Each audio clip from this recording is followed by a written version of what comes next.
Bonjour à toutes et à tous, bienvenue sur Radio M. Dans l'actualité, 13 migrants clandestins sont morts, dont des femmes et des enfants, suite au naufrage de leur embarcation en mer Méditerranéenne.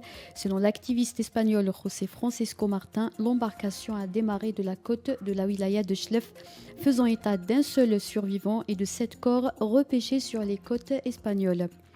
L'entreprise nationale des industries électroniques ENI et son partenaire italien, l'entreprise de production d'onduleurs photovoltaïques Fimer, se lanceront prochainement dans la fabrication de composants nécessaires aux stations solaires. C'est ce qu'a indiqué ce mardi le PDG d'ENI à l'agence de presse officielle. Un accord de partenariat a été signé entre les deux entreprises en décembre 2021 en vue de la création de Fimer Algérie dans le cadre de la stratégie nationale de la transition énergétique et des énergies renouvelables. Le groupe français Engie a annoncé que le russe Gazprom a réduit ses livraisons de gaz vers la France dès ce mardi.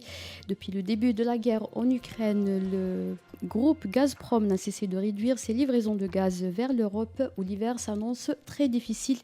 Le président français Emmanuel Macron va réunir vendredi un conseil de défense consacré à l'approvisionnement en gaz et l'électricité.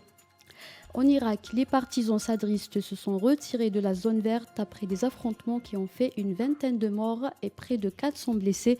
Muqtada Sadr, le chef du mouvement chiite, a donné une heure à ses partisans de se retirer complètement de la zone verte et a présenté ses excuses au peuple irakien.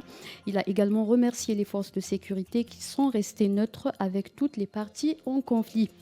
De son côté, le Premier ministre irakien Mustafa Al-Kazimi a indiqué que le discours de Muqtada Sadr engageait chacun à la responsabilité morale et nationale d'arrêter l'escalade politique et sécuritaire et d'entamer un dialogue. C'était la dernière information. Merci de nous avoir suivis.